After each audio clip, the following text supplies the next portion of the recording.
All right, I think that we can go ahead and get started. Mr. Wong, if you want to start off. Sure. Well, let me welcome everybody. We're probably all hibernating in our houses, and I'd like to wish you all well. Let's begin by noting that U.S. China relations are at the lowest points that they've been in more than 3 decades, probably since the Tiananmen uprising. The recent Pew survey showed that 2/3 of the Americans have a negative view of China. This is a very serious deterioration over the last few years. These pressures, however, have been building up for more than a decade, but they became more exacerbated with President Trump's election and President Xi's emergence as the most powerful leader since Deng Xiaoping. I'm an economist. I tend to look at U.S.-China relations from an economic viewpoint. Here you have the 2 largest economies, the 2 largest trading nations.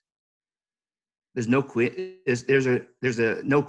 lack of coincidence in the sense that the deterioration in tensions occurred with the economic rise of China. But as an economist, and let me speak for many economists, we see the U.S.-China trade war and these tensions as largely counterproductive, illogical, but inevitable. It is counterproductive because both sides lose in the trade war. China loses more in the near term because it's more dependent upon trade. But America loses more in the long term because as an innovative economy, the frictions in decoupling is going to slow down China's U.S. growth rates in the longer term. And I'll turn to that in a few minutes. Let me talk about why it is illogical. If you look at the U.S. position, it consists of the views of the White House, the business community, and what I would call the security establishment. And these views taken together are in some ways unclear, but they're internally contradictory. The White House is mostly concerned about deficits, buying more soybeans. But most economists would point out that the trade deficit really doesn't matter. America's run a trade deficit every year for the last 40 years, and it will continue to run a deficit. And there's one fundamental reason why this will continue. It's the role of the dollar. As long as the US dollar is the global currency, it basically ensures that America will always run a trade deficit. And then if people talk about, well, why is it so large with China? Well, the answer is that most of East Asia's trade goes through China. It's like when you go to Costco or you order from Amazon, you're buying it all from one vendor, but the products come from a variety of countries. So the trade deficit really doesn't matter, but that's what the White House is actually focused on. What about the business community?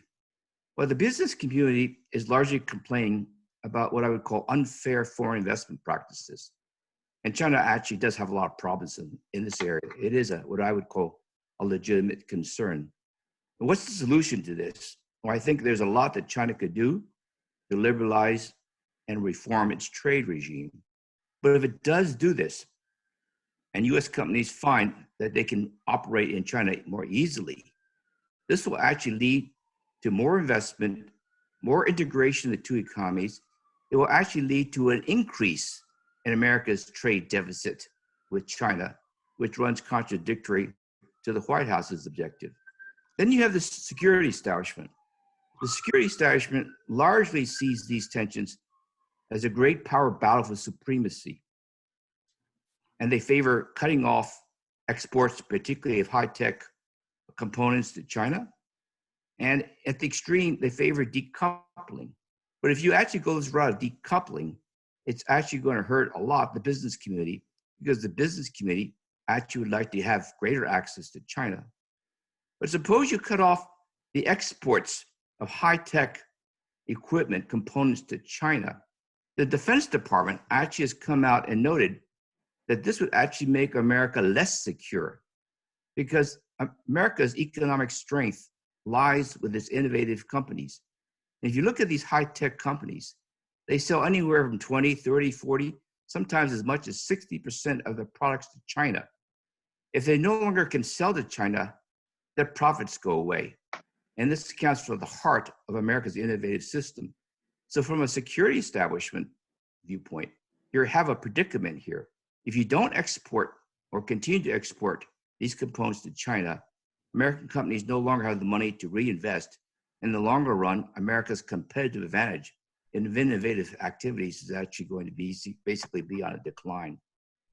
But this is also what I would call an inevitable trade war. Both countries seek to elevate their profile. So here in the United States, Trump goes forward with America first. China has this vision, a so-called Asia dream. They both want to elevate their profiles in the global world. They both cater to populist sentiments. This creates a lot of the tensions. This is a problem that's not going to go away. And I think that many people are talking about potential Cold War and tensions. You know, if you go back 10 years ago, it would have been unfathomable to think that China could actually challenge America's position as the dominant global power. But from a Beijing perspective, they see a political and economic system which is under stress. And this has encouraged President Xi Jinping to basically move away from the policy that Deng Xiaoping had established decades ago, which essentially was to keep a low-key profile and to bide one's time. So President Xi is taking what I would call a much more assertive position. So what is the end game? What's likely going to happen in the coming years? Well, there are several possibilities. One is what I would call continued stalemate. Both sides basically moving between friction and trying to find a truce. You could also see a possibility for a compromise emerging in the coming years, but not many people foresee that. If this continues, you have a problem.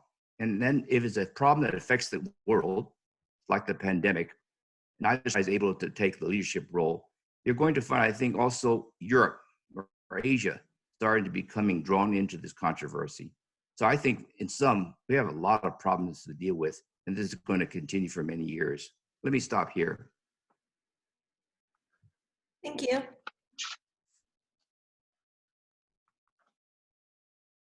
Would you like to take the reins, Jeff?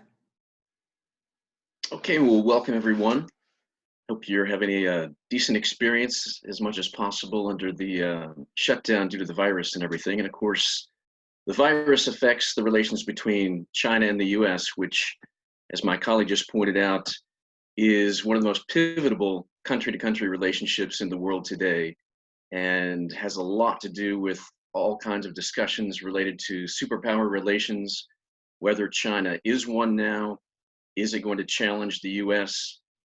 and seek to take over the U.S. primacy? Is it a multipolar world? We'll talk about some of these things, and I'm sure during the question and answer period today too.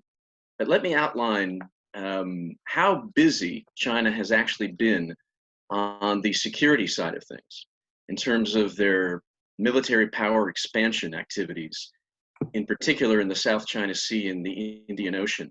But what we're most familiar with right now, because of news reports, are everything that China has been doing or not doing related to the coronavirus. So let me start there. I'll talk about two different kinds of Chinese strands of expansion. I'll talk about the new ones, and I'll talk about some of the older ones in two separate categories. First of all, we have the mishandling of the virus itself in medical and scientific terms. The doctor who discovered the virus,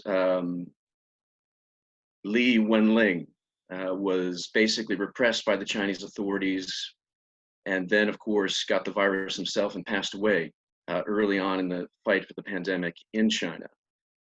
And you have all kinds of expert diagnoses, if you will, analyses.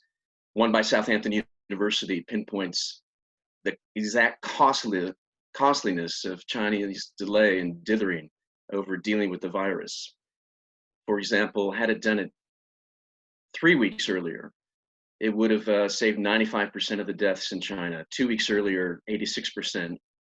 1 week earlier, 66. The second category we have is the aid that China has been ironically attempting to provide to other countries in the world, and how flawed that aid really is.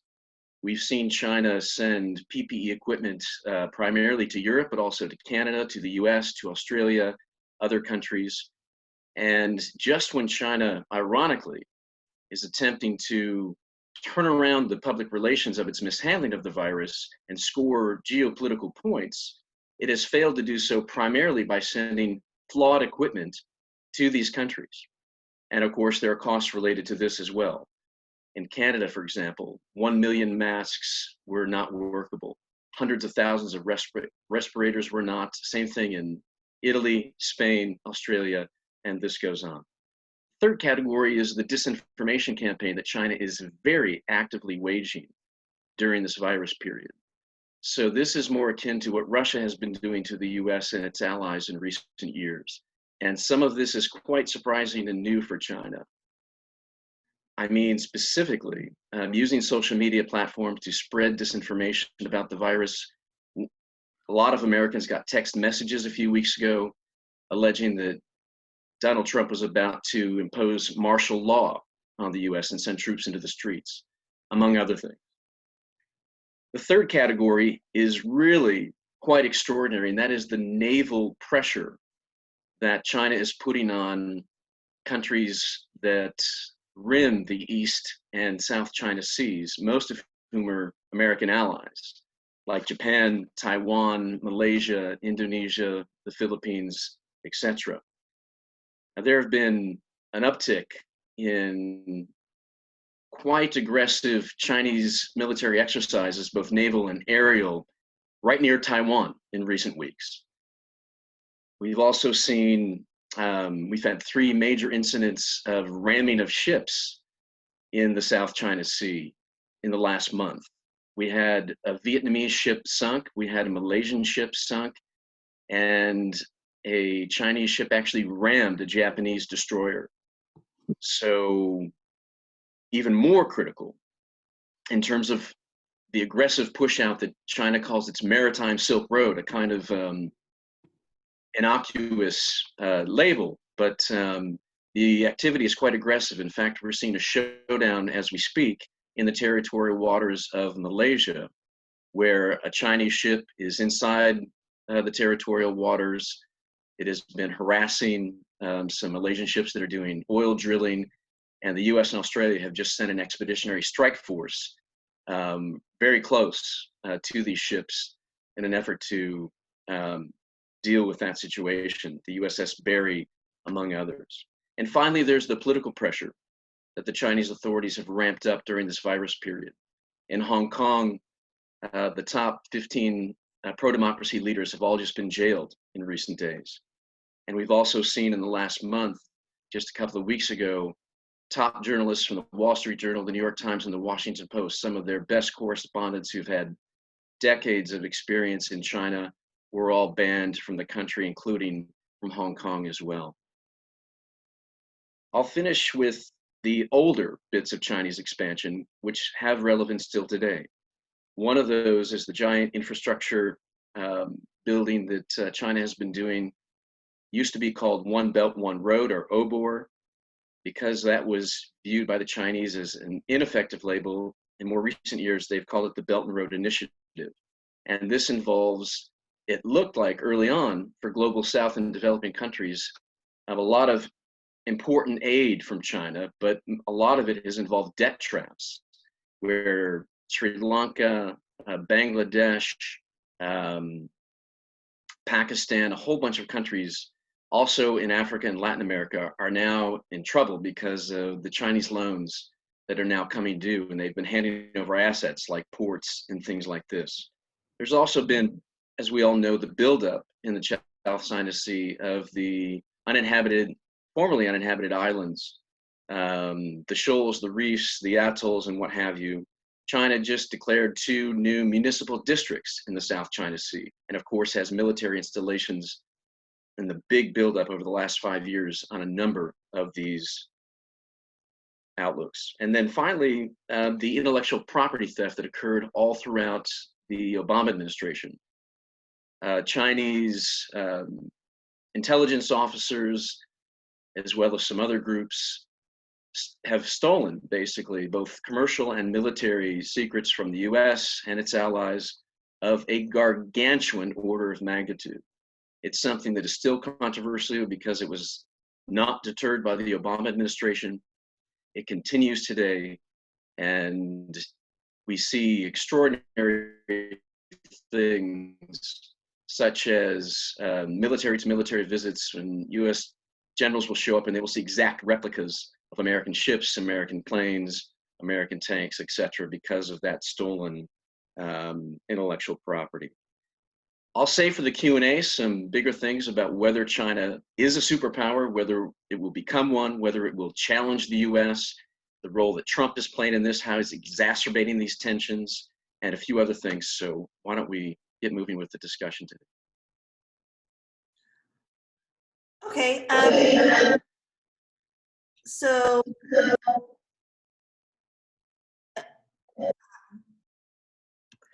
we do have a question that was written in here. Is there credence to reports that COVID-19 escaped from a Wuhan lab, in reference to Tom Cotton's Wall Street Journal piece? And I'll leave that up to either of you to answer.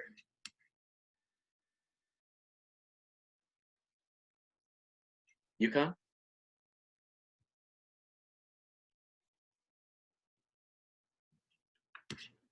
Oh, let me. His mic might be off. Yes. Okay. There he is. Well, let me comment on this. There have been reports about whether or not the virus was escaped from a lab, because there is a lab in Wuhan. I've actually visited that lab because I was there during the SARS period of time, and does experiments on flu and the viruses. But there's no evidence that this is in fact the case. There's no evidence yet actually where this virus originated.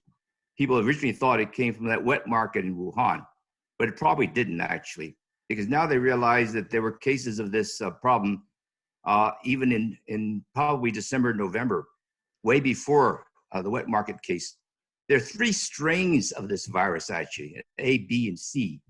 And the interesting part is that people haven't realized that these strains have different severity and they have different paths. There's a B strain, for example, that's dominant in China. There's an A strain which dominates New York, which is much more severe, that came from Europe. The west coast of the United States has more of a B and the C strain, which is less severe, but it came from a different path. Most people think it probably migrated from animals in some way, and probably it did this even before it showed up in Wuhan. It probably came from a neighboring area, but we still don't know. So in essence, we don't know. It's something that people should actually examine. There's also the question about underreporting. There clearly is underreporting in China. But how big it is, we don't know. Yes. But there's underreporting here in the United States. People actually think there may be 5 times as many people in the US that has the virus than the current figures show. So this issue about whether or not China underreports, doesn't report, the answer, frankly, is the numbers in every country underreported. And did China basically hide? Hard to say. Remember, we still don't know today much about this virus. They're still learning how it's being transmitted, how severe it is, what is the death rate. This started in China. So when it first began, and it probably began in November, December, but nobody even realized it. Only in January did some doctors begin to note this, but no one knew what this was. They didn't know whether it was transmitted from individual to individual. They didn't know how severe it was. They knew it was something very, very strange. In early January, China sent out the DNA genetic breakdown of this virus globally, because it said to everyone, here's something very strange. We don't know what to do about it. So to say that it was covering it up is to me kind of a strange issue, because if they're really covering up, they wouldn't have sent out the DNA sample. They developed a test for this in early February, where everyone could basically find out whether they had it for 40 minutes or not. A scientist who actually used to be from the United States. To me, it's kind of interesting, because if that test had been freely available from WHO, if that test had been made available in the US, and it was available actually in early February, it probably would have saved tens of thousands of lives as America. But America wanted to develop its own. So basically they asked CDC to develop one. Unfortunately, the first development of a vaccine, CDC, failed. So we lost maybe a month here. So this question about how does the country react? The answer is just think about this virus. We still don't know in the United States how bad it is.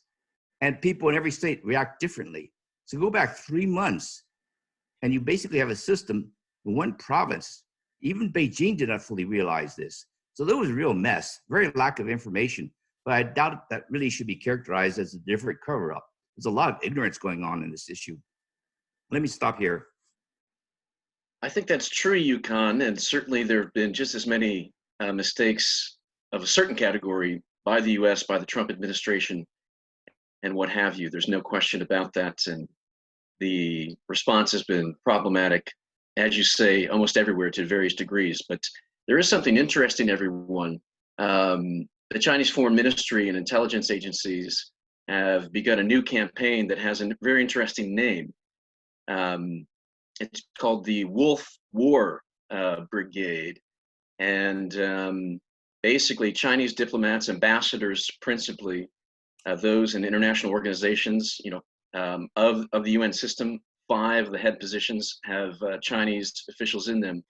All of them are getting talking points how to aggressively pursue the public relations aspect of this campaign, to talk about China having great success fighting the virus, of helping the world, et cetera, et cetera.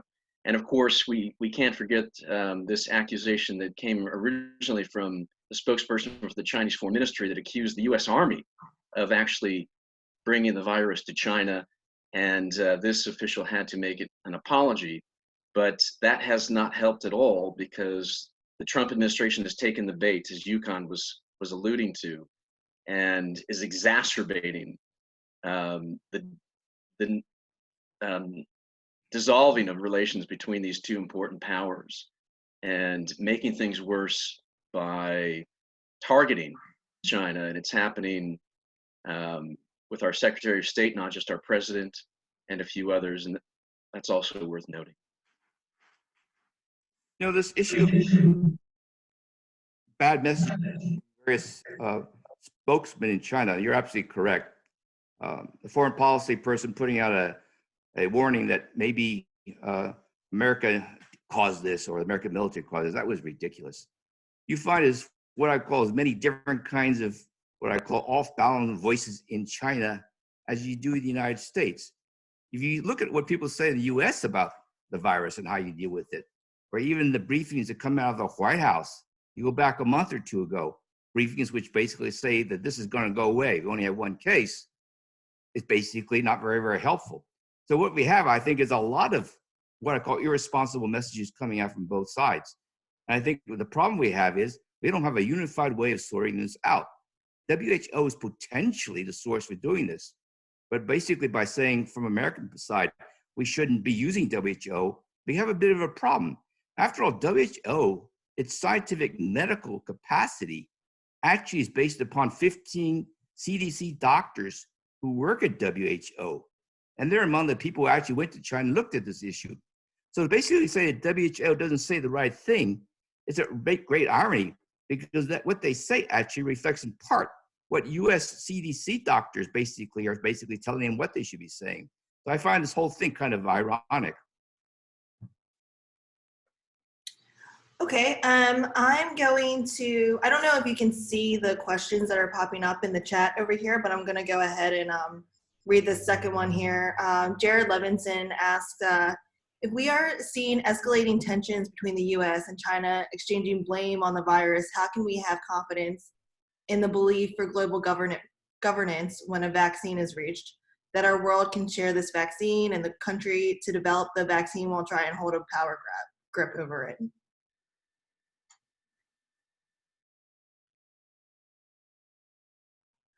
I can start on that one in the sense that it's an excellent question, very pertinent, because the premise is accurate, that relations are fraught diplomatically all over the world.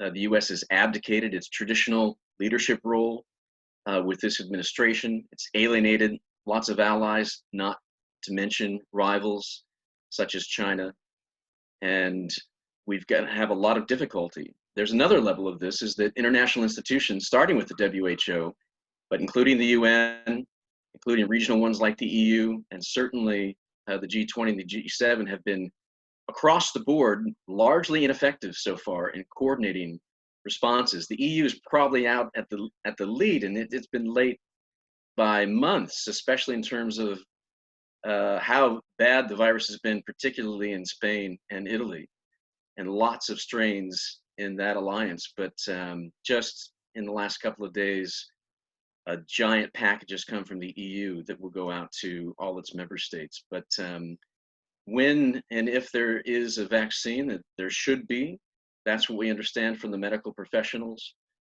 Lots of different countries are working on it at the same time, and it would appear that we can at least be confident that it will be shared as quickly as possible. Whether or not there can be a kind of joint recovery effort, coordinated stimulus packages and that sort of thing, is probably a bridge too far.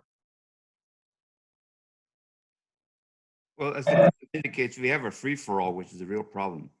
If you go back historically, I think the U.S. played a lead role in handling these kinds of emergency situations, basically pulling countries together and drawing upon the skills of international agencies as appropriate. In this particular case, there is a need for a mechanism to coordinate the fact that vaccines are actually being developed by several firms throughout the world. So the U.S. has many trials going on. So does Germany, so does England, and so does China. It's good to have, I think, multiple attempts, because we don't know which ones will succeed.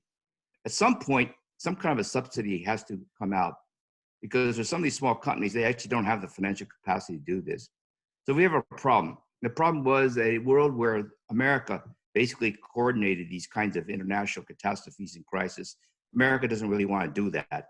We don't have international agencies that can do this. In theory, in the trade war, we should have been relying on the WTO to do this, but basically, America's lost its confidence in the WTO. America's also lost its confidence in the WHO.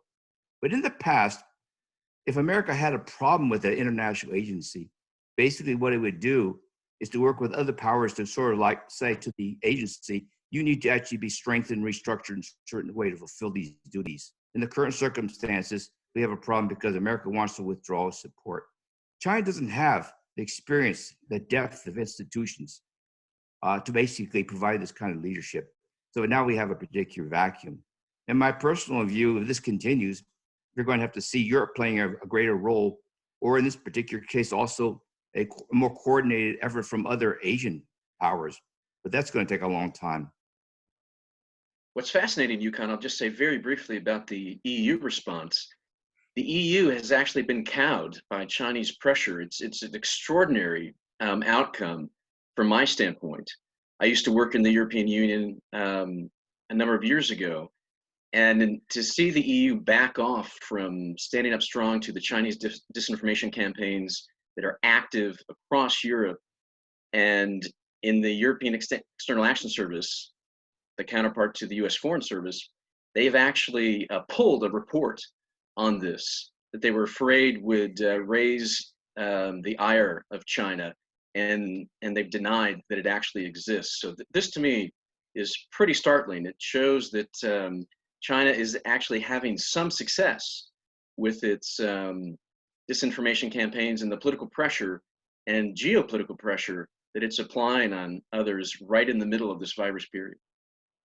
But just I would counter your point by EU actually pulls what it wants to say even more in terms of its views about the U.S. Their views of what's coming out of the White House and America's position on many things, they don't openly comment. But if you go out to Europe, if you ask them who they're more critical of, the votes would actually show they're actually more critical of America than they are of China. Now, if disinformation is coming from both capitals, when you think about other things, when they were creating, for example, an Asian infrastructure investment bank, America actively campaigned throughout Europe to say you shouldn't be joining, okay? In the end, everybody joined except for America and Japan. So this question of campaigning and putting out messages, I would say this is a problem from both sides. And the issue from both sides is you're going to have to get a global consensus to deal with these issues. If you have the two great powers fighting against each other, you can't get a great consensus. The logical format for achieving this might be the G20, because you have half major powers, you have half emerging market world. So my view in the future, you can't rely on the UN Security Council because the five great powers have veto powers. You can't rely upon the G7 because there's no emerging market economies there. You have to find a political organization where I would say the emerging world and the advanced world are both represented. And then within that group, the question is who's going to play a leadership role that's credible? The problem we have right now, of course, is neither America nor China can play that role. I don't disagree with you there, Yukon, and certainly you have a great point about the behavior of the White House and the president himself exacerbating the tensions, throwing lots of accusations out there that are unfair and inaccurate. But that's different from having intelligence officers create propaganda that is designed to essentially create confusion in another country and even in a virus sense, put people at risk. And that is a new thing we're seeing from Chinese intelligence services that is more akin to what Russia's been doing to the US and its European allies for years. So there is a difference, but in terms of the lack of its overall leadership in the world and not really having a proper global platform for this, I couldn't agree with you more. That was a really good point. Let me just move on to a couple more of these questions here rolling in. What, if there is any, is there evidence that WHO tests are reliable and accurate? And are US and China medical scientists talking? Do the Chinese even have a Dr. Fauci that we should be looking for? Well, we have to realize that WHO, their technical capacity is essentially the technical capacity of its members. They themselves don't develop these various things. They basically support, or they draw upon the expertise in Europe, China, in America, and Canada as necessary. So that's an important question. So when we talk about working at WHO, in essence, we're actually working with ourselves as part of the group. China has infectious disease specialists, and many of them became quite experienced because of SARS 10 or 15 years ago.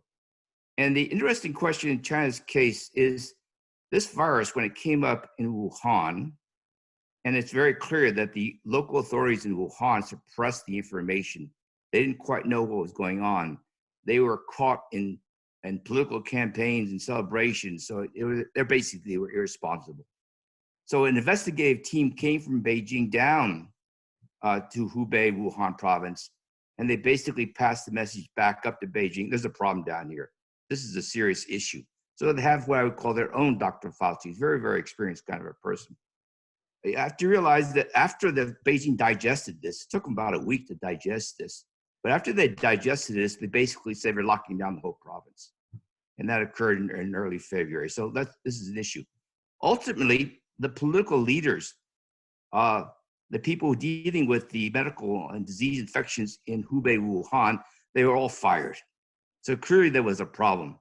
But the issue, if there was a cover-up, you wouldn't have had this. Wouldn't have had this kind of a investigative mission coming from Beijing and basically removing all the people responsible in the province who, in China's view, basically messed it all up.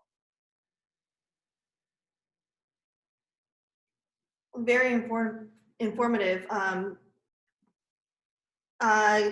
Rolling on here, you both sort of touched on this before, whether China is or has been trying to become a global power equivalent to the United States.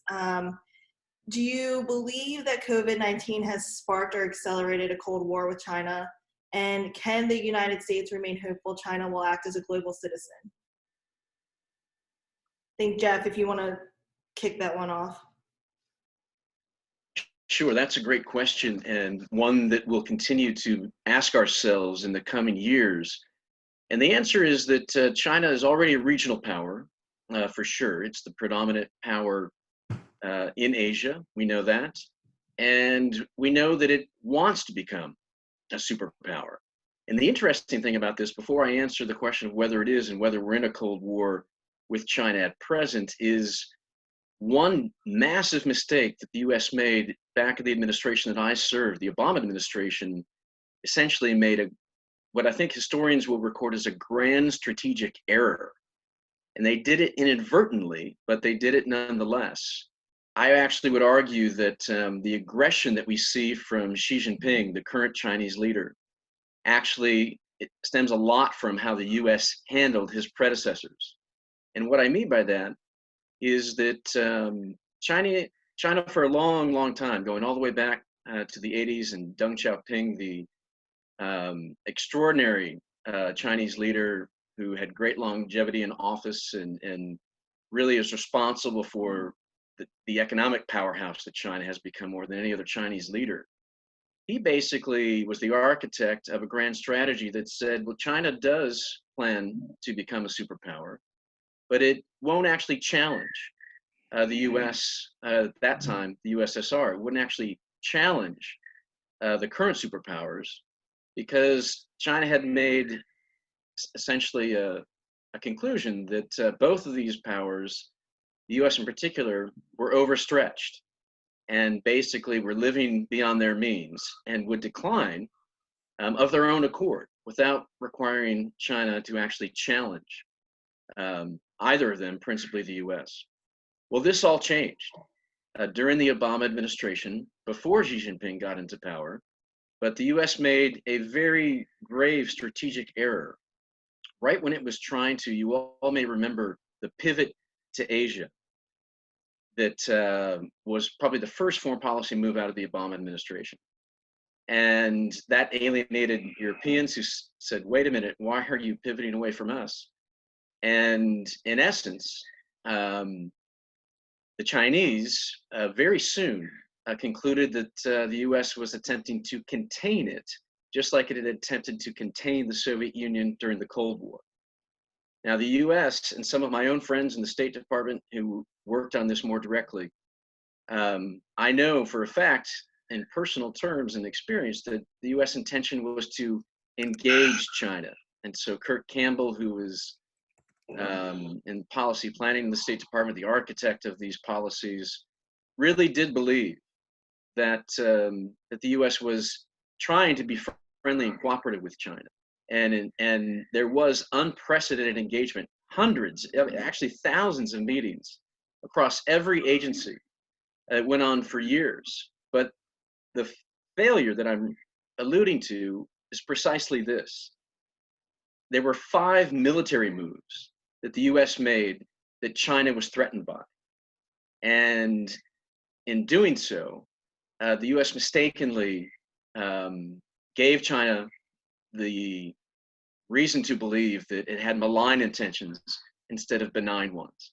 And these were 500 troops to Australia, basing rights for US submarines and ships in Vietnam and the Philippines, a massive radar installation on Okinawa Island in Japan, and the delivery of THAAD missiles to South Korea. So that was a mistake. And the upshot of that relates to the core of the question that was just asked. Why is China aggressively competing right now to the degree that it is? And it has a lot to do with the mistake that I just alluded to. And I would go so far as to argue that Xi Jinping might not even have been the Chinese leader if not for the perception of the Chinese government and strategic elite that they were basically being threatened by the United States, the reigning superpower of the day. And so in that sense, I argue, and this is quite controversial here because US experts have not gone this far, but I would argue that the US made Xi, and changed was the principal factor in China changing its grand strategy to what I referred to by the gradual rise plan of Deng Xiaoping to the rapid rise plan of Xi Jinping. And this includes actually being much more aggressive and being open to challenging the US, if not actually planning to. So I would predict that in the next 10 years, the US and its allies will be kicked out of the South China Sea at least, possibly the East China Sea, that there will be a military move on Taiwan that will really strain the US, whoever is in leadership at the time, of whether or not it will by treaty come to Taiwan's military aid. I'm afraid to say that's also in the pipeline. But in terms of whether China will be a superpower itself, I'll quickly wrap up this answer by suggesting that it ultimately will fail. And it will do so because of two principal reasons. One is that these days, at least in the last couple of hundred years, when democracy has been on the march around the world, to be an international superpower that's effective, you've got to be liked, you've got to be admired. And so your soft power has to be significant. You have to attract other countries, not just their governments, but their people and their aspirations. And China is failing to do that and will likely continue to. And the second reason, I'll wrap up here, is that China has a demographic time bomb that is in the process of going off. And that means that it won't have the ability to project military power in 10 or 20 years because its economic growth rate will go down quite substantially due to the low birth rate that has been in effect in China for decades. The one-child policy ultimately is going to be the great inhibitor of Xi Jinping's aspirations. I'll leave it there. Well, let me comment, and I agree with many of the sentiments that Jeff said in terms of what is happening. China certainly is more assertive than today than it has been for 10 or 15 years ago. And basically, from a Beijing perspective, they would say this is commensurate with the fact we're now second largest economy. Another 10 years will be the largest economy. From their perspective, let me just point out something which I think from an American viewpoint would be fairly obvious. Go back to the Cuban Missile Crisis. When Russia put missiles in Cuba, Cuba's a different country. But from an American perspective, that's a no-no. Why is that a no-no? Because the whole North America corridor is seen as America's sphere of influence. We cannot tolerate any kind of a military presence so close. So think about a possibility. Suppose Chinese warships regularly patrolled the Gulf, patrolled along the coast of California, the Atlantic, flew military reconnaissance flights, had bases in Canada, Nova Scotia, or Greenland. We in America would find this intolerable. We would say this is not unacceptable. But just think what they see. What they see is South China Seas, patrol boats, things going along in the between Taiwan, North Korea, South Korea, Okinawa. All these kinds of what I would call tensions, they're all in Asia. So from a Chinese viewpoint, they would say, why are you here? This is our sphere of influence. You have your sphere of influence, North America. I'm not going to get into that. That's your business. But you're totally over here. So China today basically says, this is different. We are different from what 10 or 15 years ago. And what they're really asking for is, can we have a situation where I will respect your sphere of influence and where North America, where you have, but you respect a little bit more of my sphere of influence in the sense that I have a greater authority. Now, from American perspective, this is a risk because they don't really trust China. And they basically feel that having a China there without a US presence is unacceptable in a security sense. But this is, I think, the tension. And that's not going to go away. Will China eventually be a great power? And I think the answer is, if it grows to 3 or 4 or 5% and you have 1.3 million people, it will be a great power. Power comes from both size and economic presence. But is it a military issue? Actually, most people think about this as military, nuclear. I'm an economist. Actually, it has nothing to do with the military. America's dominance of the world comes from one thing that has nothing to do with the nuclear. It has the dollar. America controls the international financial system. All dollar transactions have to be cleared through the U.S. Federal Reserve. All America has to do, if it wants to basically control China or push it back, is essentially say to China, I no longer allow you to use the U.S. Federal Reserve System to clear your international transactions. So here you have any country totally dependent upon global trade. That's not like other countries, totally dependent. Economically, it's no longer viable. So as long as the dollar remains the dominant currency, which it will for the foreseeable future, this isn't an issue of security or military. It's really a question of does China want to get along in a way from an American perspective as a so-called responsible global power.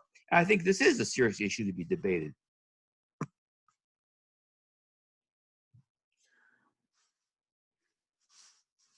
So with that being said, and sort of sticking to the topic of economics here, just because it plays such a large part in the intertwining of the U.S. and China relationship. And you sort of touched on it a bit, Mr. Huang, is experts say that the coronavirus outbreak has brought China's extraordinary, nearly half-century-long growth to an end. It's a stark reminder of the enormous task ahead, as you've referenced, for the world to restart the global economy and to get to normalize relations. Was it actually the coronavirus that has brought China's economic growth to an end, or is it merely exposing an already fractured economic system? Well, China grew at 10% a year for about 30 years. And then that growth rate peaked around 2012 or 2014. And then it's been gradually declining from 10%, and last year was 6%. If the coronavirus had not come, it probably would have grown at, let's say, 5.5% today. It's a maturing economy. An economy of China's size shouldn't be growing at 6% a year. Just think about it here in the United States. You're quite happy if we grow 2.5. So here's an economy almost the same size as America's. How could it grow at 6% a year when here we're struggling in the US to grow at 2%? So it's an upper middle income country. Its growth rate's got to slow down. But the pandemic made the slowdown much more dramatic. And then the question is, does that mean that China, in some sense, economically, is much worse off or no longer able to deal with these great power issues? Well, think about the US. By the end of this year, the US growth rate will be minus 5%, maybe minus 6%. A major recession, very huge. China's growth rate this year will not be the 5.5 or 6% of last year, but the estimates are it's going to be 1 to 2%. It's going to be the only major economy that actually has a positive growth rate. Every other economy in Europe and the United States will actually have a recession. So China will account for 60% of global growth expansion in this current year, even though its growth rate is only 1 to 2%. And that is because the rest of the world is growing at minus 5%. So then you go forward. What about next year, the following years? This is a kind of an interesting question. Will China go back to 4 or 5 or 6%? And the answer is possibly. Or is it going to come down to, let's say, the 2 to 3% we see in the West? Remember, we're talking about coming down to 2 to 3% what we see in the West. Now, the interesting issue is China is very, very strange. It has all sorts of what we economists would call distortions and inefficiencies, things which are illogical, things that don't work very, very well. So the interesting question is, how is it an economy with all these kinds of distortions and inefficiencies can grow at 6%? That's too high, actually. So from an economic viewpoint, China's growth rate has actually been too high rather than too low. So here's the strange issue then. Suppose China actually addresses these distortions. If it actually addressed these distortions the economists have actually keyed in on, it could actually grow faster. So this is a question for the leadership. And many of these policies they have to do are politically sensitive issues. So China is one of the very unusual economies that if they actually did this or that, very simple things, it could actually grow by a lot more. But if it doesn't do some of these things, it actually could grow a lot less. And only time will tell whether it's going to be the positive, it's going to be the negative. What's also interesting about that, I don't disagree with a word that my colleague said, but it's the long run where China's really in trouble. And why, despite the fact that Yukon's quite right in suggesting that its rate in recent years has been coming down because it's a maturing economy. Ultimately, though, there's a factor there that has been absent in other OECD countries, and that is that the growth rate is going to be a major, or the birth rate, I should say, the low birth rate is going to be an immense drag on the overall Chinese economy. And I mean, it's going to be severe, not in terms of worsening everyday life for Chinese citizens, but curbing its ability to project major military power, certainly. So that is really something we'll be watching over time. Before I did international security earlier in my career, I did international economics, and it's fascinating to look at these questions. I think we're going to be looking at this one for quite a long time. Let me point out that China certainly is an aging population and is an issue that they have to address whether it's a problem. It would have been a problem if we were really, really poor. It's less of an issue once you become what I call upper middle or rich. India, for example, is a very young population. It has a real problem because it's actually so young. It has all these young kids and people that can't find jobs. They got to feed them. So it's actually, that youth is a burden, okay? So China's got an interesting issue. It's the inverse, yeah. Population, but it's got something quite different from other countries with aging population. That aging population saves an enormous amount. So they don't create the same kind of social security burden that we worry about in the West. We worry that our pension systems aren't being funded. So Chinese save a fortune. So how does that savings show up? And this savings is done by old people and young people. Chinese households save equivalent of 30% of GDP. In the US, that number is 2%. The consequence is that China today invests 40% of its GDP, whereas in America, we invest 12. So when we come down fundamentally, why is it America only grows at 1.5 or 2%, or if we don't have the rest infrastructure, or we seem to be having a problem, or education systems seem to be underfunded? The fundamental answer is we only invest 12% of our GDP. Now China, even though it's an aging population, invests 40. And no country invests that much. Now most countries which tried can't do it because they don't have the savings. So they have to borrow or they have to go into debt. So China has very little debt. So this kind of aging issue is not an issue if you have the savings and you're able to invest. If you didn't, then the aging issue is a real burden. So it's not the same burden as you see even in Japan. It's more like a Germany or Switzerland. They have aging populations, but they still do extraordinarily well in terms of growth.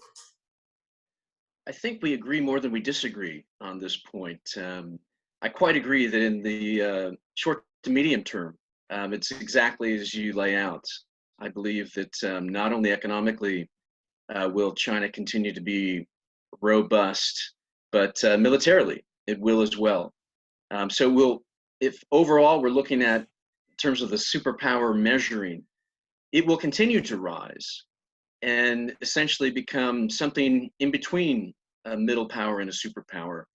But that's where the savings, the diminishing returns to the savings that Yukon refers to start to kick in, and where this demographic time bomb really starts to inflict real damage on the Chinese economy, that savings rate and the ability to transfer the benefits of economic growth into military power. That's what we're going to be seeing in the long run.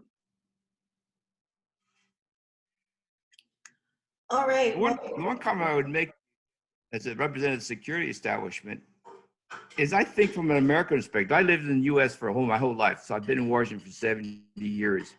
This issue of power, maintaining America's power status, dominates the security establishment in America a lot. And I frankly don't think it's necessary because, as you mentioned, America has a tremendous advantage. It's well liked. Its institutions are strong.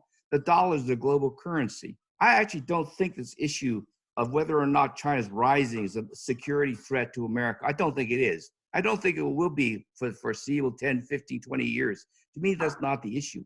The issue for me is, how do you get two great powers to work in a way which is actually beneficial to the global world? And we don't have that right now. And part of that is the sense of a rivalry. And I think if the world thought less of, or tried to emphasize this rivalry, but actually focus a lot more about how do you get these two great powers to collaborate?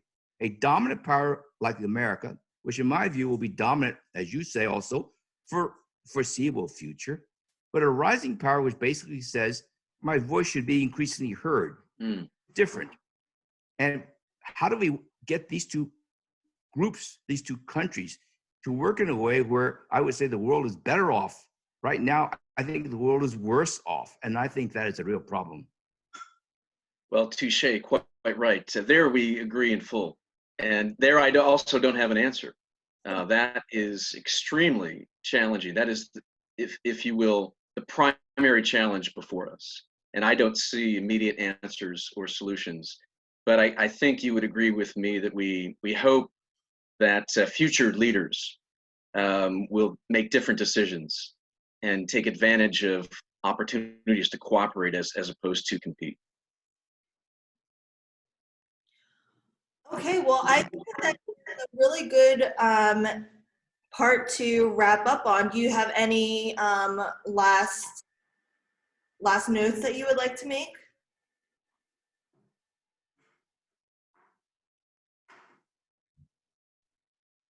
Jeff or Yukon? I think that we've thoroughly discussed everything that's possible to give objective answers on for now without speculating the future. Well, I appreciate the discussion and the debate, and unfortunately the short run doesn't look good because of some things that my colleague referred to. The incentives for these two leaders to continue to compete and compete even more intensively are going to grow. So I'm afraid in the short term, things don't look good at all. We're going to see more harsh accusations coming from both leaders, calling each other out. We're going to see the intelligence services also diplomats and military leaders all competing.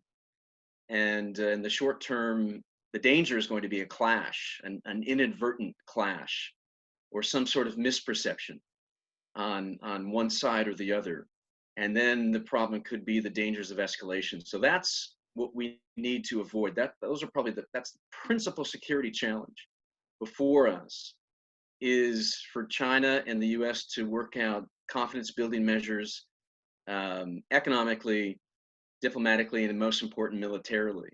And then ultimately, I hold out hope, as my colleague does, that new leaders will find ways to cooperate, not compete.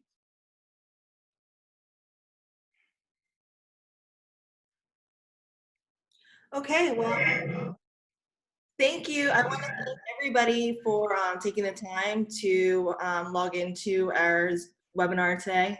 I want to thank Mr. Huang and Mr. Stacey for their time. If you have any other questions that weren't answered today, you can always email us at info@NYCFPA for any other information you might be interested in, or you can visit our website at nycfpa.org. Thank you. Thank you, everybody. Thank you. Bye-bye.